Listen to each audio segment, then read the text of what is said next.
পৃথিবীতে অনেক মানুষই আছে, অনেক হিসাব করে চলে। আমিও হিসাব করে চলি। মাঝে মাঝে দেখা যায় হিসেবের বাইরেও যেতে হয়। সব সময় আসলে হিসেব করে চলা যায় না, সম্ভব হয় না। প্রয়োজনের খাতিরে মাঝে মাঝে হিসেব থেকে বাইরে বের হয়ে আসতে হয়। হ্যালো এভরিওয়ান, আসসালামু আলাইকুম। Welcome back to my new another blog. Masfi জলডান ব্লগ থেকে মাসফির মম বলতেছি। কি অবস্থা সবার, কেমন আছেন সবাই? আই হোপ যে যেখানে আছেন ভালো আছেন, সুস্থ আছেন। ব্লগটা শুরু করেছি সকালবেলা নাস্তার পর থেকে। একটু মেহেদি দিয়ে নিচ্ছিলাম। আমার হাতে পায়ে মেহেদি পড়তে বরাবরই খুব ভালো লাগে মাশাল্লাহ। তো মেহেদি পরে রেডি হয়ে একদম চলে গেলাম হাজব্যান্ডের সাথে মার্কেটে। তো এখানে পর্দা দেখতেছিলাম, কারণ আমি একটু পর্দা কিনবো একটা বেডরুমের জন্য। একটা বেডরুমের পর্দা আমার খুব দরকার। তো খুব একটা পছন্দ হচ্ছিল না, দেখা যাক এরপরে এসে আবারও নিব। তো যারা এই মুহূর্তে আমার ভিডিওটি দেখা শুরু করেছেন তারা প্লিজ একটা লাইক দিয়ে একটা কমেন্ট করে আমার পাশে থেকে যেতে পারেন। আর যদি আমার ভিডিওটির কোনো অংশ ভালো লেগে থাকে তাহলে আমার চ্যানেলটি সাবস্ক্রাইব করে দিয়ে আমার সাথে থাকবেন ইনশাল্লাহ। তো এখানে আমি হাজব্যান্ডের সাথে বাজারে গিয়েছিলাম এবং পছন্দ মতো কিছু বাজার নিয়ে আসলাম। গরুর মাংস, গরুর ভুঁড়ি, মুরগি। খুব গরুর ভুঁড়ি খেতে ইচ্ছে করতেছিল, তো আমার পছন্দ মতো একটু তেল বেশি থাকে সেরকম ভুঁড়িটাই নিয়ে এসেছি। এখানে 1.5 কেজির মতো গরুর মাংস আছে, কারণ সামনে বাসায় মেহমান আসার কথা আছে, তো এই জন্য অল্প করে কিনেছি। এগুলো খাওয়া শেষ হলে মেহমান আসলে তখন আবার নতুন করে গরুর মাংস কিনবো। তো এখানে মাংসগুলা ঢেলে তারপরে আমার মুরগি নিয়ে আসছে, সেগুলো সব কিছু ঢেলে কেটে কুটে ধুয়ে এগুলাকে আমি সাইজ করে নিব।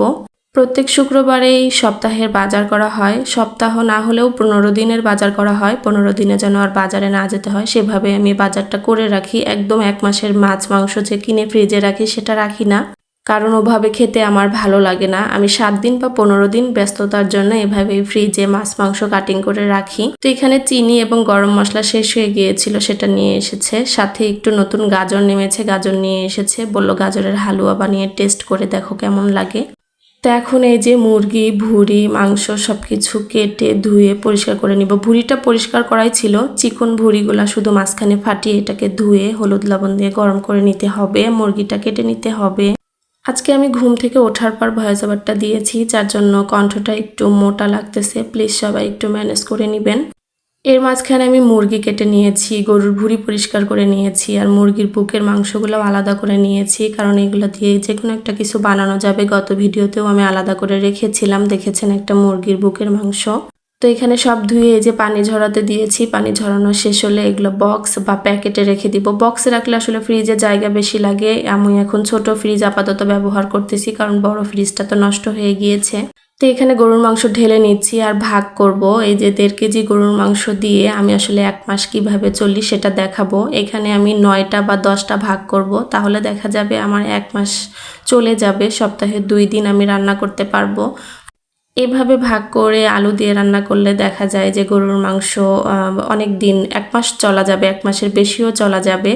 কিন্তু আমার ক্ষেত্রে সেটা হয় না, কারণ এই 2-4 পিস গরুর মাংস রান্না করে মাংস রান্নাটা মজা হয় না। আর 2-4 পিস গরুর মাংস দিয়ে আসলে আমার হবেও না। তো এখানে অলরেডি 9টা ভাগ হয়ে গিয়েছে। তো আমি চিন্তা করতেছি একটা ভাগ যদি আলু দিয়ে রান্না করি আমার হয়তো এক বেলাও যাবে না। অনেক আপুদের ভিডিওতে দেখি গরুর মাংস 80 ভাগ, 70 ভাগ, 10 ভাগ এভাবে করে। তো আমার আসলে এভাবে সম্ভব না। আমার মনে হয় গরুর মাংস সম্পূর্ণ বেশি পরিমাণে রান্না করলে অনেক বেশি মজা হয়। আর এভাবে খণ্ড খণ্ড করে আসলে রান্না করলে খুব একটা মজা হয় না। তবে পরিবেশ পরিস্থিতি সবকিছু মিলিয়ে অনেকেই দেখা যায় এভাবে খণ্ড খণ্ড করে ভাগ করে রান্না করে খায়। সেটা যার যার ফ্যামিলির খরচের উপর তার ডিপেন্ড করে। তো দেখেন আমি সব মাংস মিলে 2টা ভাগ করেছি। এই 2টা ভাগ একটু বেশি বেশি করে হয়েছে না, এটা আমি একবারে রান্না করব, তাহলে রান্নাটাও মজা হবে। আর এটা দেখা যাবে যে বেশি করে রান্না করলে সবাই একটু তৃপ্তি মতো খেতে পারবে। আর ওভাবে টুকরো টুকরো করে 1-2 পিস আসলে গুনে গুনে খাওয়া হয় না। 1 কেজি গরুর মাংস রান্না করলে আমরা বাসায় 2 জন মানুষ, যেহেতু আমার বেবি খুব কম খায়, দেখা যায় যে একদিনে গরুর মাংস শেষ হয়ে যায়। গরুর মাংসটা একটু বেশিই লাগে। তো এখন আমি এই যে বড় বড় করে 4টা পোটলা, 2টা মুরগির পোটলা করেছি, 2টা গরুর পোটলা করেছি, ফ্রিজে রেখে দিব। আর এ পাশে এই যে গরুর ভুঁড়িগুলা, পরিষ্কার করা ভুঁড়িগুলা একটু হলুদ দিয়ে এটাকে একটু গরম করে রেখে পরে বিকেলের দিকে একটা ছোট ছোট করে কেটে নিব। তো এখন আমি রাইস কুকারের মধ্যেই দিয়ে দিচ্ছি, তাহলে গ্যাসের খরচটা একটু কম হবে। আমি বেশিরভাগ রাইস কুকার, তারপর ওভেন, ইন্ডাকশন ওভেন এগুলোতেই বেশি কাজ করি। গ্যাসটা শুধু তরকারি রান্না করার জন্য ব্যবহার করি, এতে করে আমার গ্যাসটা দেখা যায় একটু সাশ্রয় হয়। তো এখানে হলুদ দিয়ে মাখিয়ে দিচ্ছি। মাখিয়ে দেওয়ার পর এটাকে ঢেকে দিব। আর বলক উঠে একটু সিদ্ধ হয়ে গেলে তখন এটাকে ঠান্ডা করে নিব। রাইস কুকারের মধ্যে ভুঁড়িটা হতে থাক, আর এই পাশে আমি কি তরকারি কেটে নিয়েছি রান্নার জন্য সেটা আপনাদের সাথে শেয়ার করি। তো এই যে দেখেন, লাউ দিয়ে গরুর মাংস রান্না করব দেখে তেল সহ কিছু গরুর মাংস নিয়ে নিয়েছি।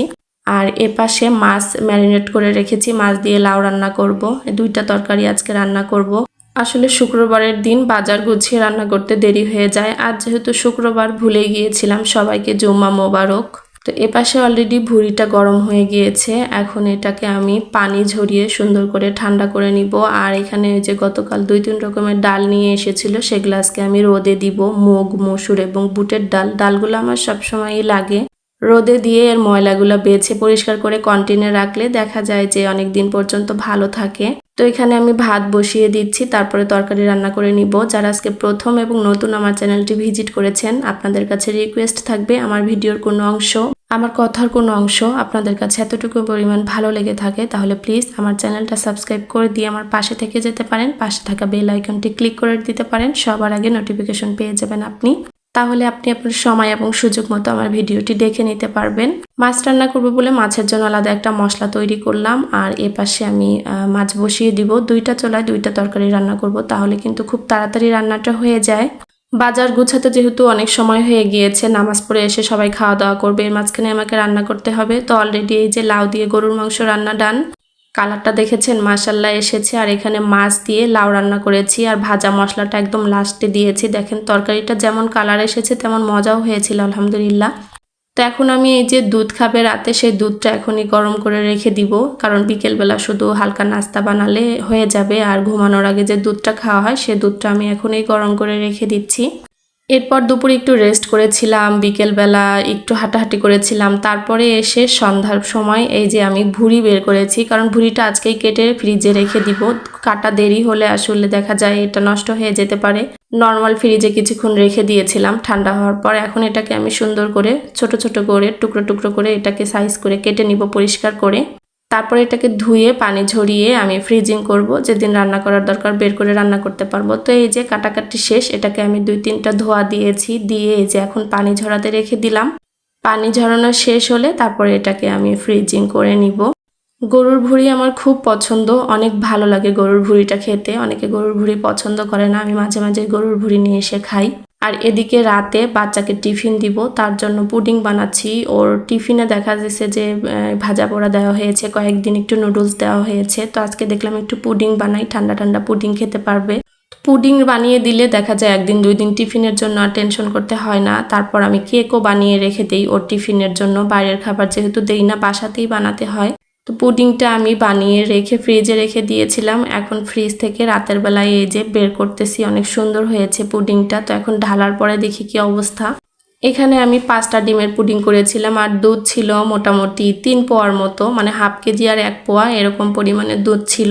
গরুর দুধ, যার জন্য মনে হয় পানিটা একটু বেশি উঠেছে। গুঁড়া দুধে আসলে এত পরিমাণে পানি পুডিংয়ে আসলে উঠে না। তো পুডিংটা খুব সুন্দরভাবে বসেছে। বাটিটা একদিকে কাত হয়ে গিয়েছিল দেখে একদিকে একটু কাত হয়েছে।